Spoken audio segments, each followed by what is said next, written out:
Hello everyone, I'm here with another discussion video for our new reading. This is take two after I recorded this entire thing with my mic muted, so hopefully you can hear me now. First I'll just go over the week 5 requirements quickly. This has been up for a few days, so hopefully you've already looked at it, but yeah, the most important one is your final draft of your essay is due Saturday night, so be sure to do that. There's a 5-page or 1,700 word minimum requirement, so make sure you meet that. We're going to read the new reading. It's by Richard Prum. It's called Darwin's Really Dangerous Idea. Read that, finish reading that by next week. You probably want to start this week. Do this introduction to Plum activity and submit that by Thursday night. You'll want to watch this video that I'm creating now, so I'll post that and you can watch it. And then we'll look at the prompt for the second essay maybe tomorrow or the next day. Okay? And if you feel like it's a lot of essays in a short amount of time, well, unfortunately, that's just the way XPOS is. So, all right, on to the reading. It's called Darwin's Really Dangerous Idea, and the basic premise is the author is trying to revive this ignored, forgotten idea of Darwin that alongside natural selection, there's something called sexual selection, and there's two ideas within that, all right? So that has been kind of ignored or absorbed into natural selection, and Richard Prum is arguing why that shouldn't be the case. We should think of it as something totally different, okay? Why is this a really dangerous idea? Well, Darwin's first idea, natural selection, that was already really dangerous in the society that he lived in, right? When he was alive, creationism was the main belief, and he comes along and is like, oh, hey, actually, we're descended from like apes and stuff, and people are like, what are you talking about, you insane person? So that was already controversial enough. And then for reasons we'll see, this idea of sexual selection as Darwin described it is also means it's more is at least as dangerous, but it adds another layer to the controversy. So let's jump into that. So the basic idea, like why Darwin was grappling with this, was things like a peacock's feather, right? It's a very ornate, beautiful design. So it took him a long time to grapple with this dilemma. He famously wrote, "The sight of a feather in a peacock's tail, whenever I gaze at it, it makes me sick." And that was because the extravagance of its design, it was not of any survival value. So things that are purely aesthetic, right, they don't necessarily help you survive. Um, so they're not explained by natural selection. So Darwin, recognizing this, needed to describe another mechanism that could explain why something like a peacock's tail would evolve, because its only purpose seems to be looked at, right? They're not, hitting their predators in the face with their pretty tail feather, right? So it's not about living necessarily, it's just about aesthetics. Okay, and so within sexual selection, he identifies two distinct and potentially opposing evolutionary mechanisms. The first he called the law of battle. So that was the struggle between individuals of one sex, often male, for control over the individuals of the other sex. So things like large body size, horns, antlers, and just anything that can control territory or whatever physically, okay? The second one he called the taste for the beautiful, and that was the process by which members of one sex, often female, chose their mates based on their own innate preferences, right? He hypothesized that mate choice had resulted in the evolution of many of those traits in nature that are so pleasing and beautiful. Okay, so for one thing, this idea was really problematic in his time because basically it ascribed a level of cognitive function to animals that they didn't believe that they had, right? So his language was implying that animals are choosing among their prospective mates on the basis of judgments about their aesthetic appeal. To many Victorian readers, even those sympathetic to evolution, this was patently absurd. So they did not believe that animals could appreciate things just because they were nice, or that they liked them. But as a matter of fact, those objections have been rejected, right? So there's numerous experiments now across the animal kingdom that animals have the capacity to make sensory evaluations, right? So they're just choosing mates because of some property that they're appreciating just from an aesthetic point of view, like a bird song or a mating display, right? So that was strike one for his detractors. Okay. And then another reason it was problematic, let me find the...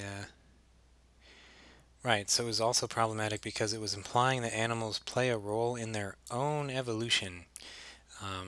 So that was really different from what had said about natural selection, because their desires influence who they want to mate with.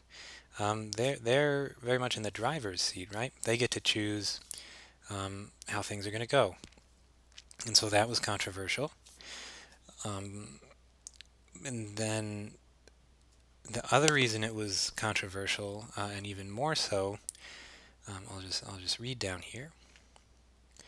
So if he said that the choice for aesthetic preference is mostly driven by females in the species. There are some exceptions, but in most species it's the female doing the choosing. So if female aesthetic preferences drove the process, then female sexual desire was responsible for creating, defining, and shaping the most extreme forms of sexual display that we see in nature. Ultimately, it is female sexual autonomy that is predominantly responsible for the evolution of natural beauty. So this is saying that the female's freedom to choose their mate based on the things that they like is a driving force in the evolution of basically everything. And so this was problematic because it was ascribing a level of freedom to female sexual desires and mate choosing that didn't jive with the beliefs at the time as far as what females were and how they should behave. Okay, and so that's why there was a lot of pushback against this idea, because it sort of put females in the driver's seat of evolution in a way, and people didn't like that. So they accepted the law of battle, which was more masculine, strong animals, contests of strength, fighting over territory. That was fine for them. But this idea here, that females might have some sort of sexual autonomy and thus drive evolution, that was sort of a bridge too far for the people of Darwin's day. Okay. So scrolling down, he had a number of detractors. One of them was this Mivart guy.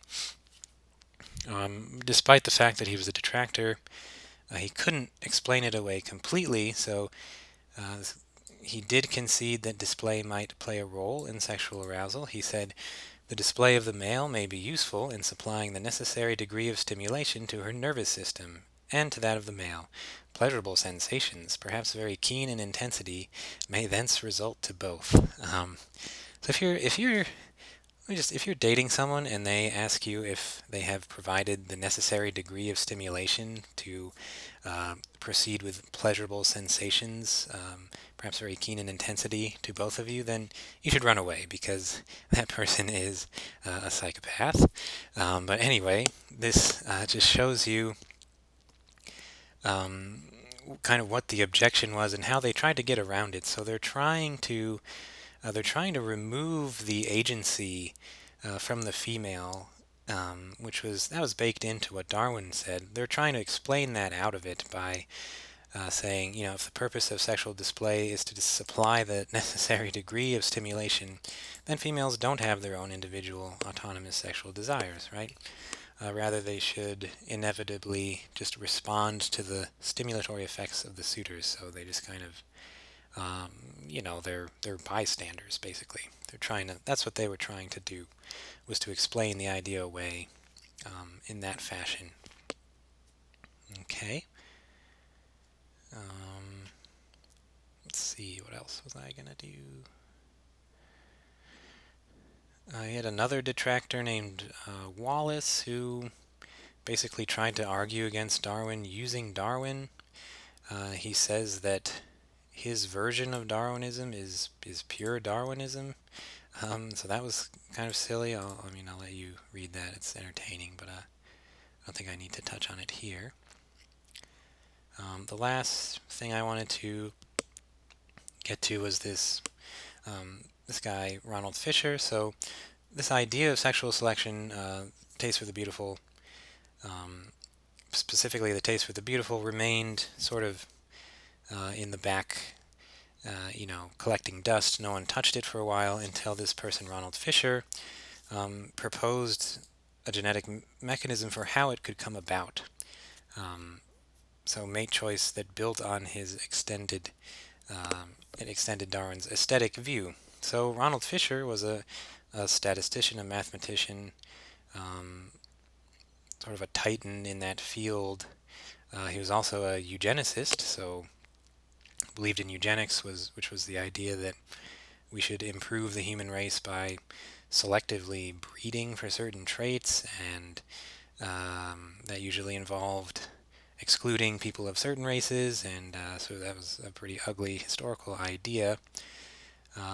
So not a very good person by today's measure, but he did make a lot of important contributions to the field of science, and this idea was interesting. So he proposed a two-stage evolutionary model, one phase for the initial origin of mating preferences, and a second subsequent phase for the coevolutionary elaboration of trait and preference.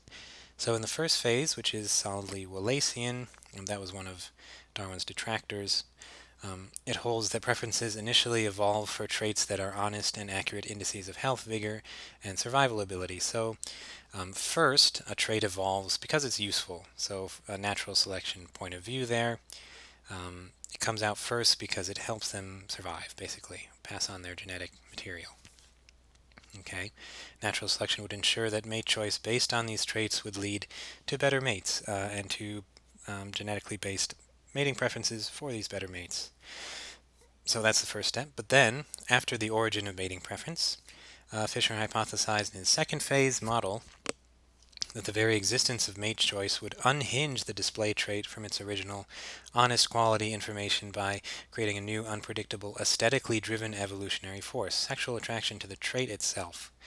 So this is interesting. This is saying that once the trait is evolved because it's useful, then since it's there anyway, it can take on a life of its own as something that is selected for just based on its aesthetic quality. So whereas something starts as something that's useful, it can then change, and he uses this word unhinge, and can be selected for just based on the aesthetic preferences of the organisms in the species. So, something like a big horn might be useful to fight attackers or whatever. And so it's useful, but then it can, since it's there, it might end up being something that is selected for based on sexual selection. And, it might even, that force can become so powerful that the selection for the trait can make it a hindrance. Like you can get, they have horns so big that their heads can barely hold them up or something. And so you do see that.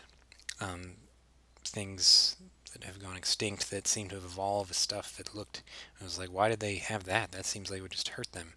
And so this might be able to explain things like that. But yeah, this two-step model was a very interesting idea that he came up with that helped sort of elaborate how Darwin's ideas could be, or should be probably taken more seriously.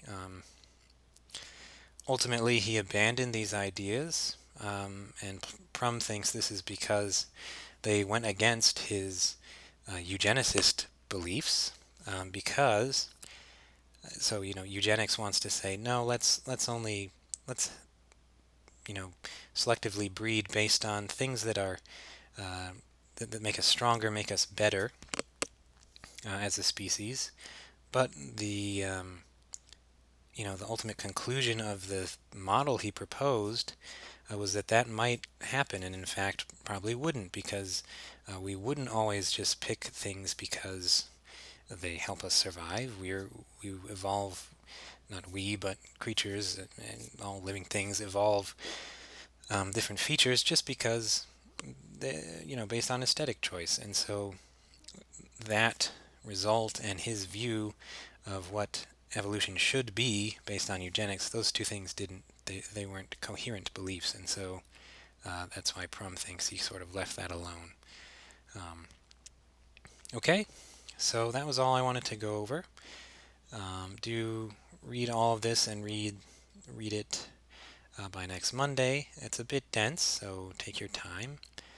I would say it's more conversational in style than Gilbert, but less so than Tolentino. Anyway, I hope you enjoy it, and I hope this was helpful. Okay, thanks. Bye.